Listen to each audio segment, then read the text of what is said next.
Welcome to the Fostering Change Podcast, Season 3. I'm Rob Scheer, the founder of Comfort Cases and your host.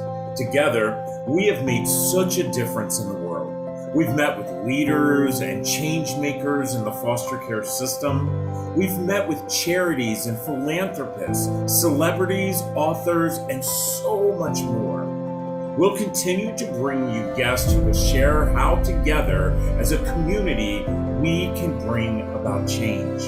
Welcome once again to Fostering Change. You know, it's hard to believe we are already in the beginning of April. And wow, what a difference this has been in 2022 compared to where we were sitting in 2021. You know, I've been very, very fortunate that, you know, throughout the last season of Fostering Change, I've had some amazing guests on, guests who have taught us so much. You know, I remind everybody, you know, when I first started doing a podcast 3 seasons ago, I actually was not one of these ones who thought, oh, this podcast was going to last. But the more I do them, the more I realize that, you know, it's just not my audience that I feel is getting educated about things, but it's actually myself. You know, after a Tuesday and a podcast airs, you know, I do go home and, you know, I talk with my husband about, you know, the podcast. And actually my oldest son is normally the first one to listen to it. And we really do have a conversation. And I think that that's what's so important, is that when you are having those sparks of conversations within your family, it really can change how you look at things. You know, my next 2 guests, I actually am so lucky that I actually get to call them friends. They've been to our national center. They have toured it.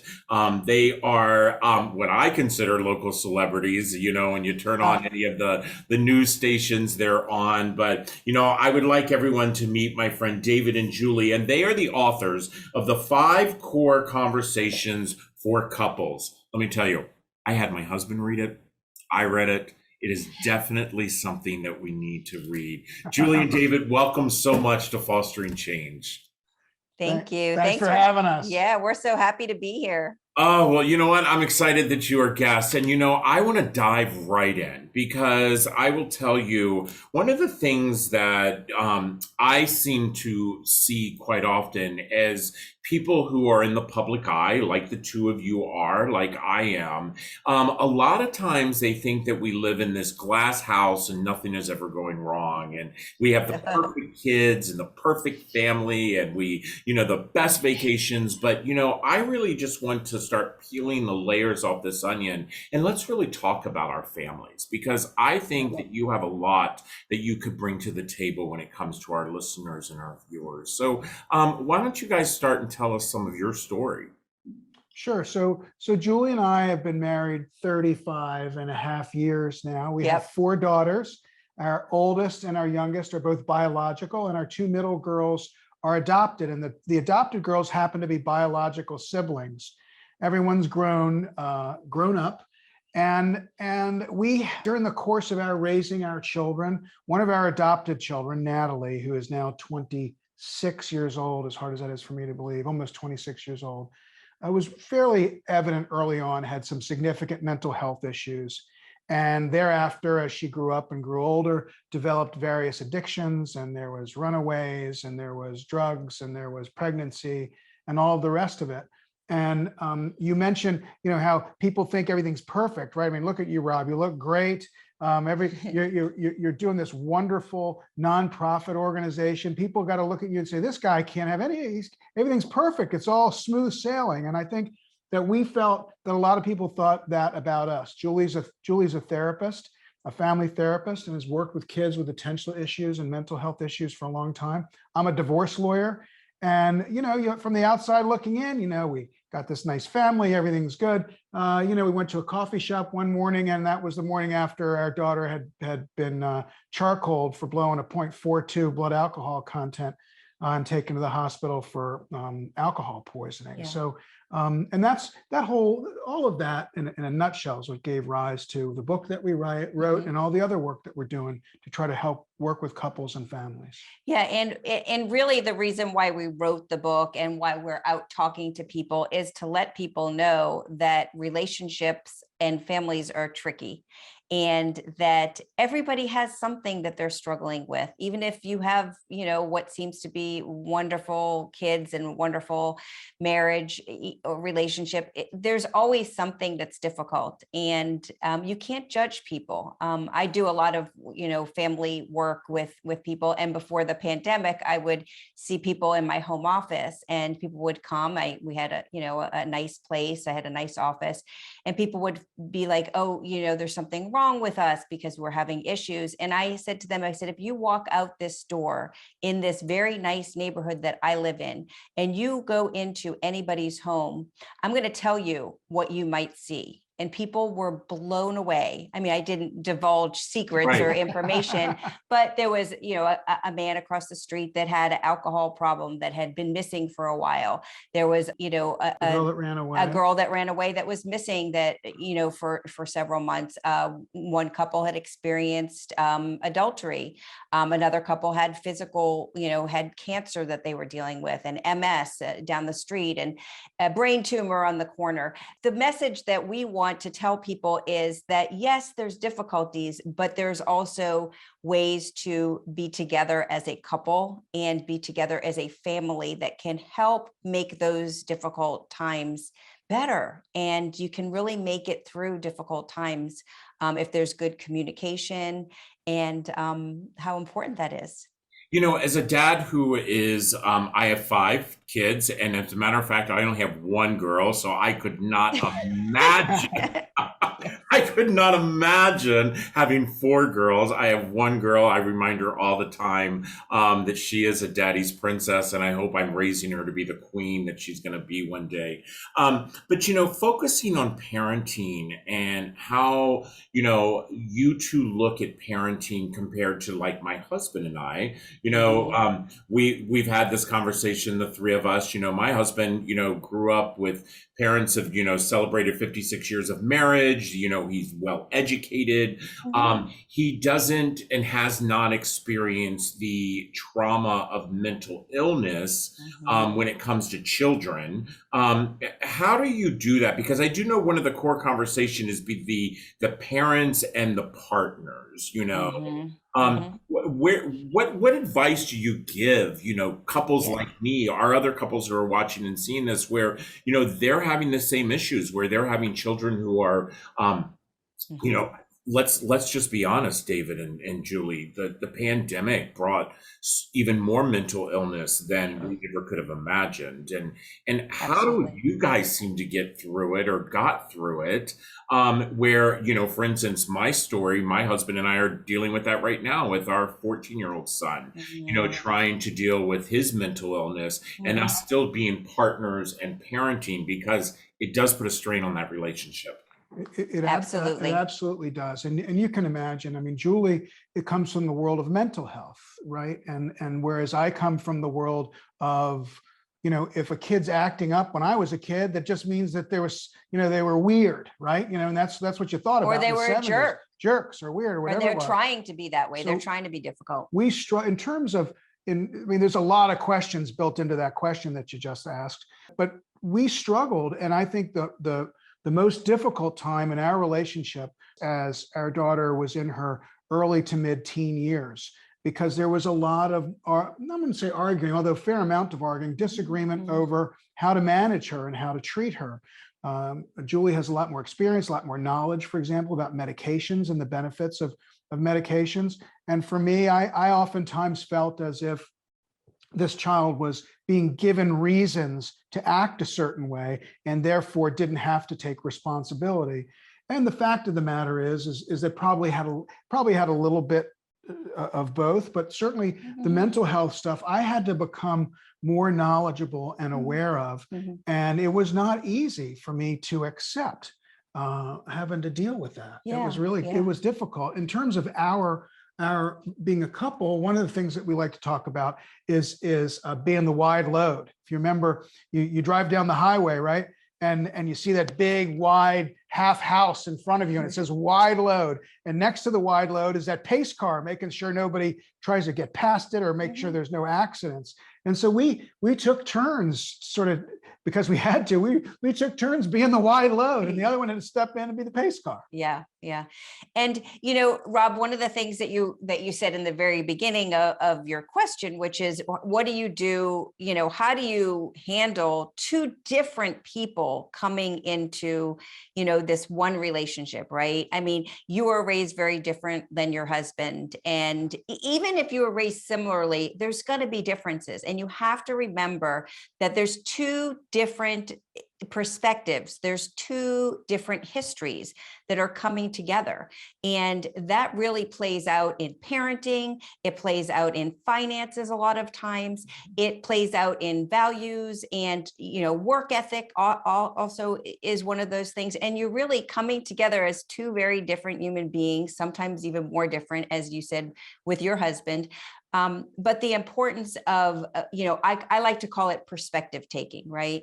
The importance of being able to kind of sit in someone else's shoes, right?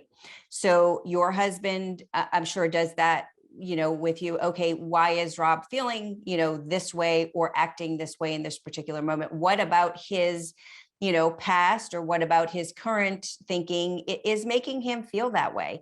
And then vice versa, you have to kind of go to like, wow, oh boy, my husband didn't really know about mental illness. Like his family was, luckily didn't have that piece, but he must be very confused or not really understand what this behavior means. And you really have to come together and do what I call perspective taking as part of communicating with each other. David, one of the things I have to go back to that you said, and I've had this conversation with you. One of the things that I have an issue or had an issue, and I think I still do, is blaming that excuse of my mental illness on my actions of how I act. Okay. So, we have a son who, has fetal alcohol syndrome. And I always remind him that just because he has fast doesn't mean that that's an excuse for disrespect of someone. And so how, because I do think, David, you and I are very similar when it comes to that it's like, wait a minute, why are you acting like this? And don't blame it on the fact that you're ADHD or, what was that aha moment for you with your daughter, that you were like, okay, we're not going to play this game, as I call it, the blame game, I can tell you exactly when it was. It's funny that you're the first person I think that's asked me that question specifically.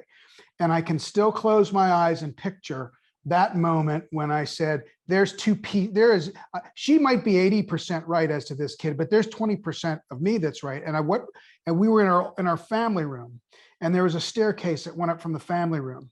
And my daughter, who was 14 or 15 at the time, she brushes by me, goes, and I think I was watching TV. So Brett knocked into the ottoman, and I looked over, and then she went up the stairs. She took her gum out of her mouth and she stuck it on the ceiling and looked at me and smiled.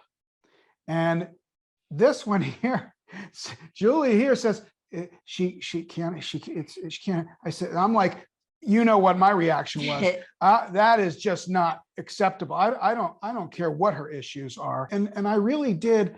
I think I would have lost my temper a lot worse if she wasn't there holding my elbow down. Yeah. But it was that moment that you say, hold on just a second. Right. ADHD only goes so far, right? You've got mental health issues. You've got, you're on medications. You've had struggles socially. There's other things in the mix that I don't understand. And frankly, I probably will never completely understand.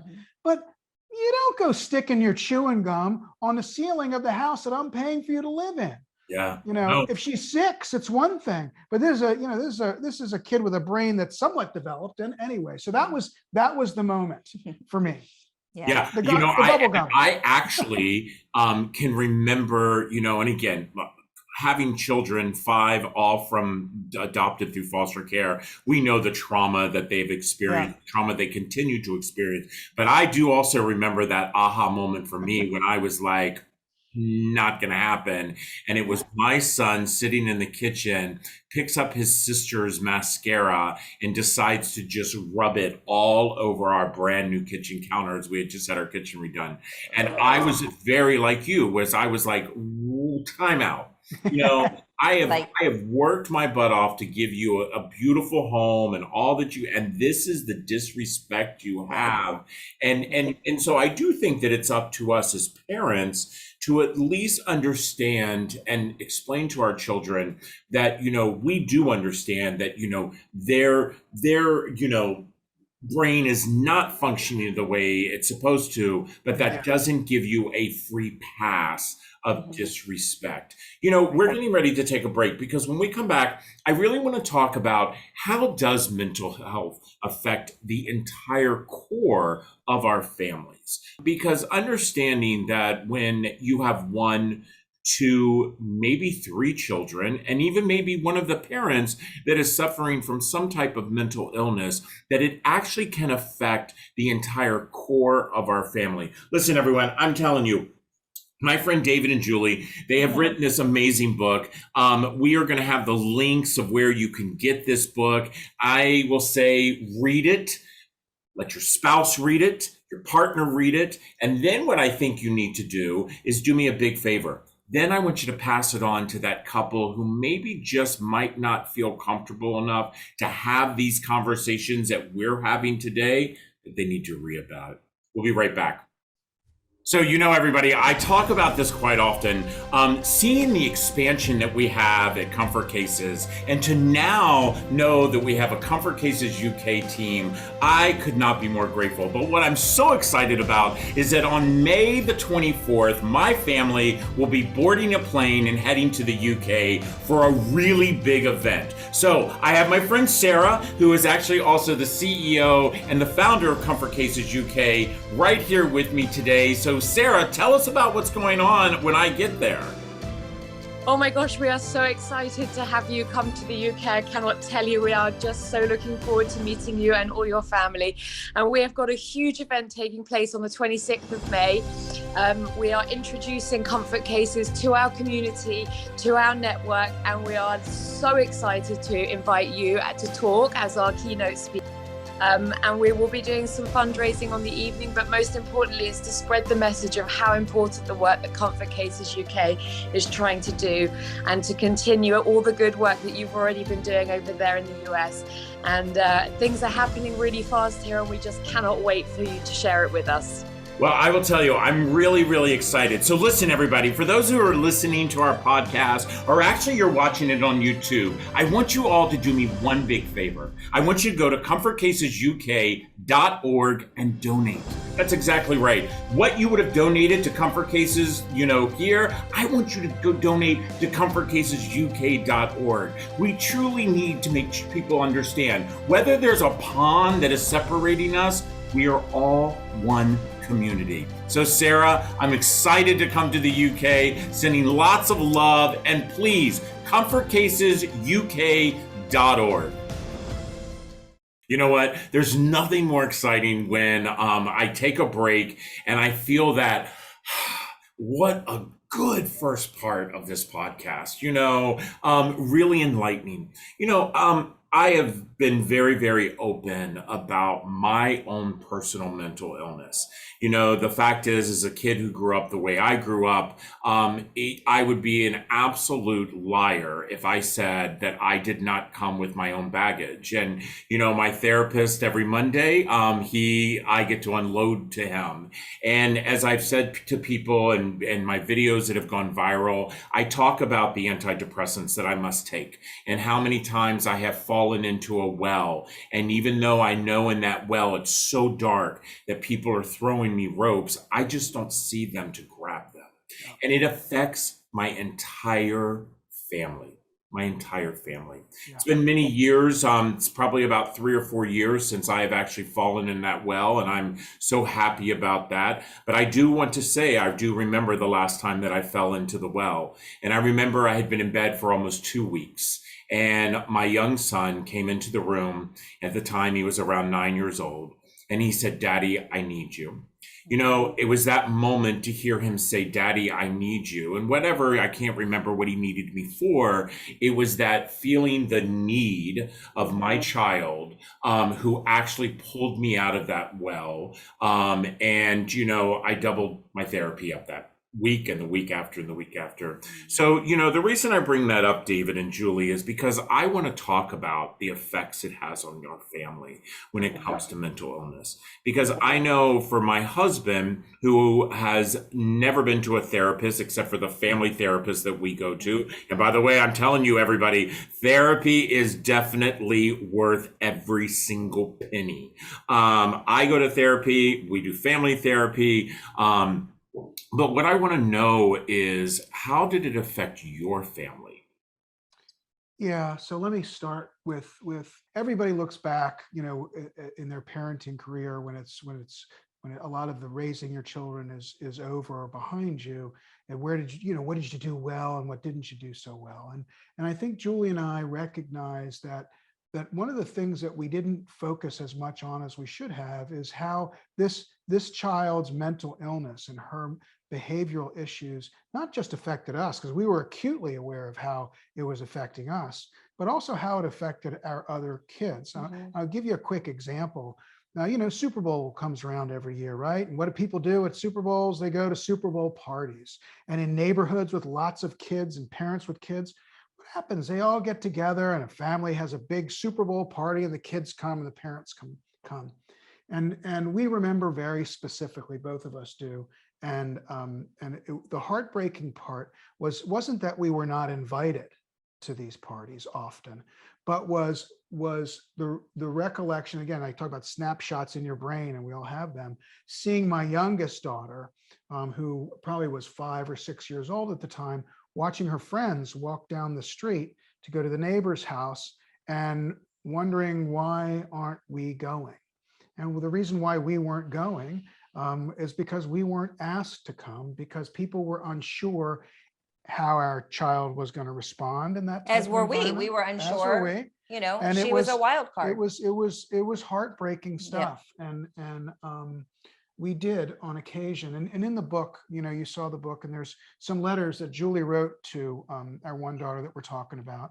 And then I decided, well, we need to write a letter to the other ones. And so my letter was, you know, we figured it out. We know that we weren't as focused on the three of you. But I think if you're dealing with mental health in your family, and you can speak more to this, is that you do have to be tuned in to the effects, not just on you as dad, but as siblings, with your husband, with your wife, with your significant other. Yeah, I mean, everybody's personality, everybody's mood, everybody's action affects everybody else. There is not a family member that is, you know, when you say you fell into the well and you were, you know, probably doing everything you possibly could to, you know, make sure that the kids' lives move forward, and your husband probably picked up a lot of the pieces or all of the pieces, but your kids also knew what was going on with you. I mean, it reverberates. And as I do a lot of family therapy, and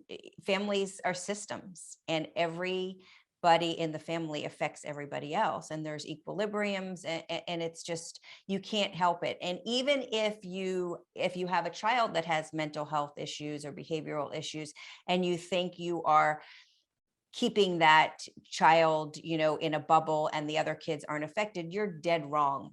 Because kids are super smart.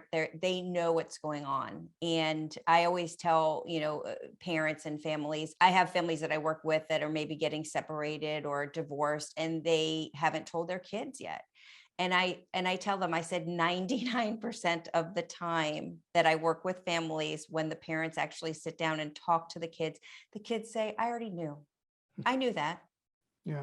Kids pick up things. Kids are super smart. They know everything. So it really talking about it, whether it's in a therapist's office or talking about it at the, you know, dinner table, having communication and talking about hard things is what needs to happen. And it's also what helps families bond and be closer. Let me go back to this perspective taking thing again, because what you talked about when you were down in that well, metaphorically, that you're talking about, and we have similar feelings of guilt, right? I think in your family, maybe, did one of your kids feel like, did I do this to dad? Was there a feeling that, gosh, he took all this on and now look at him. Maybe I shouldn't be here. In my family, it was a lot of anger. I hate this sister of mine. She because of her, we can't do this and we can't do that. And it gets back to what Julie talks about, that perspective, and trying to realize what that person's perspective is, even if that person's a 6-year-old, is a 6-year-old. And it's not so easy to do in the moment. But as parents and partners, Yes. you really have, that's something I think you really have to work at. And you can't succeed all the time, but you can succeed some.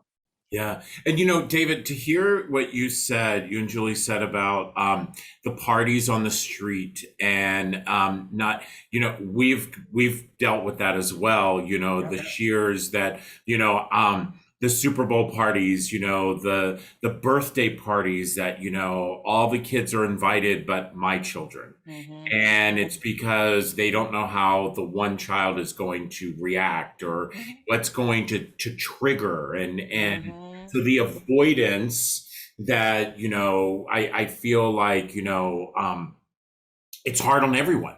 It's hard, I'm a social person, and it's really, Julie, you said to me, and it's something that I am going to be using, and you said that there's Facebook and, excuse my language, but then there's ass book. And I think YouTube will probably flag me for using a curse word, but you said that. And one of the things that just why I'm bringing this up is because, as someone who is on social media, who, my following's on social media, and I see those parties happening, and I know that I didn't get invited or my family wasn't invited, it hurts. And I think people instead they see me doing Facebook Lives and everything's happy and I'm all positive and rah. But inside I'm a little broke, a lot broke at times, because it's like, I don't think we as humans give enough credit to each other, knowing that if you would have invited me, maybe I wouldn't have brought my children because I know one of them would trigger, but gosh, I could have used that, that bond. So then you have that A book, and then you have Facebook, and I wish people would show more of the A book. Right. One of the things I specifically remember is we were living in a neighborhood that had a pool, a community pool, very nice pool, and we would go. And I remember, our daughter that had the behavioral issues would often, be doing things she wouldn't, and the whistle was blown and that kind of thing. So I specifically remember a little girl in the neighborhood that was her age, was near me, and I said, "Oh, Natalie is over here." And so she said to me, she says, "My mom told me not to play with Natalie." Yeah. Okay. Well, my heart broke. And worse than that is I knew the mother, and the mother is a guidance counselor. Okay. And of all people that worked with all kinds of kids in the school system, that she told her daughter not to play with my daughter because of her, behavioral issues. And I was hurt. I was angry. I was protective. I think I, at that point, got up and went over and did something swam with my daughter or played ball with my daughter because I felt really bad.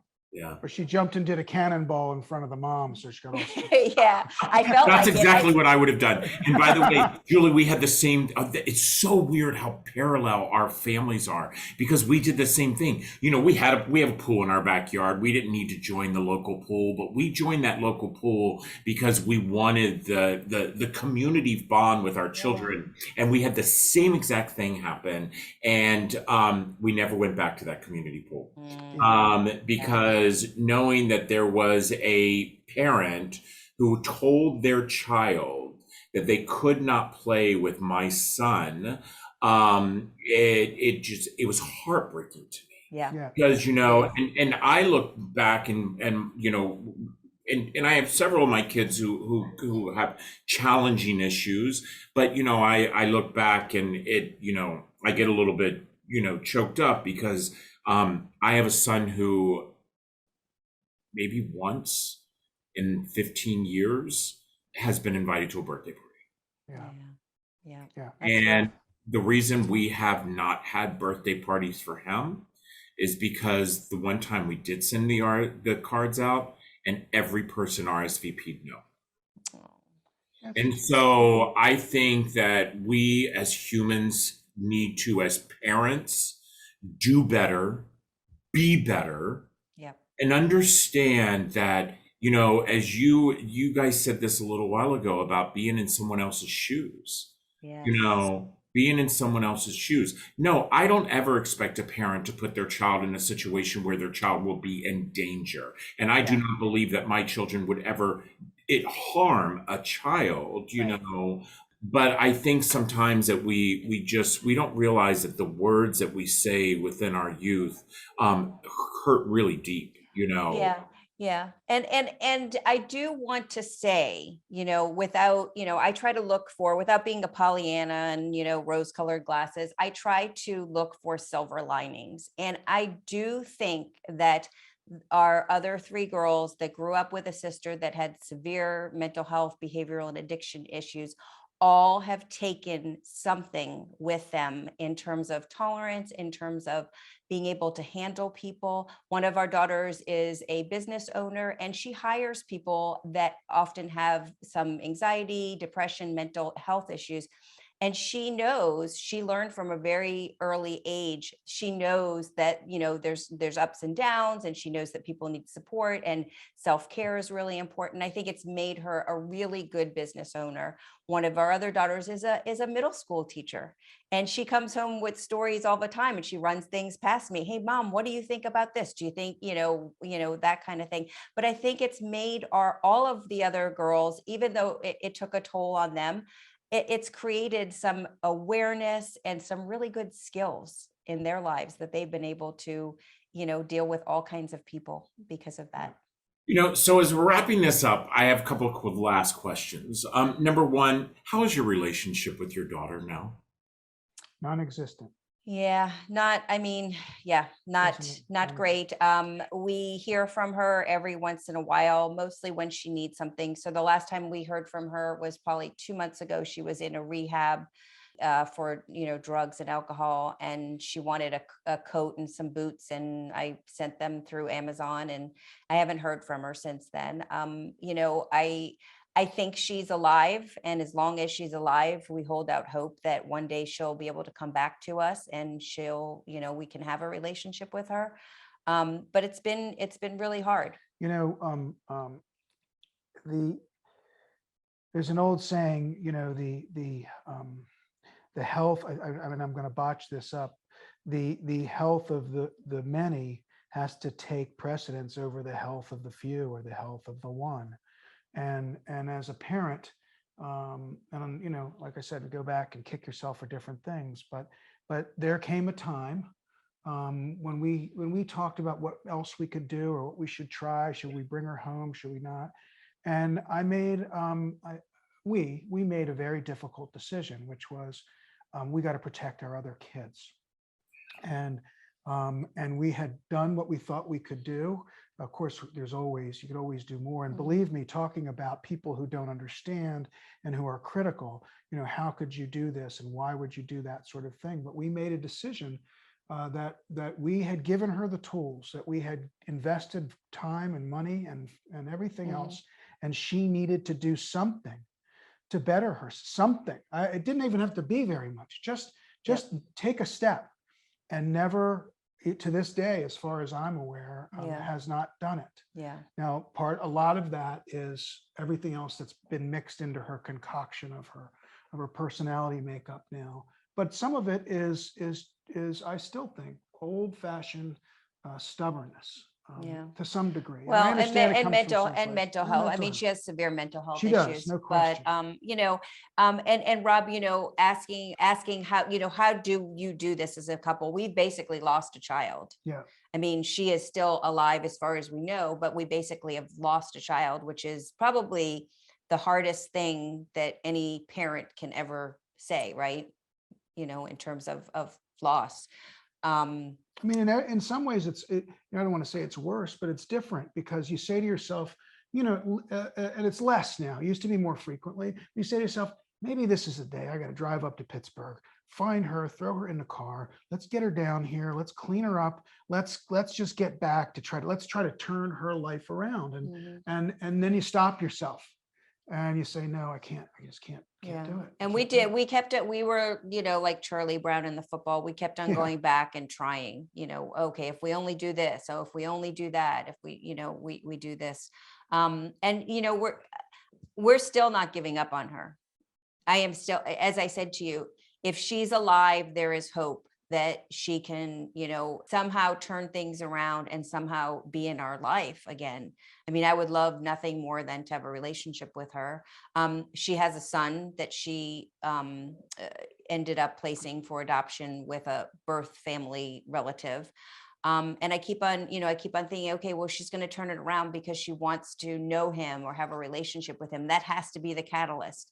I don't know. I don't know if she'll ever come back to us, but, I hope so. Wow. I know what you're going through. I have that same son that, I love him unconditionally, and I hope one day he comes home.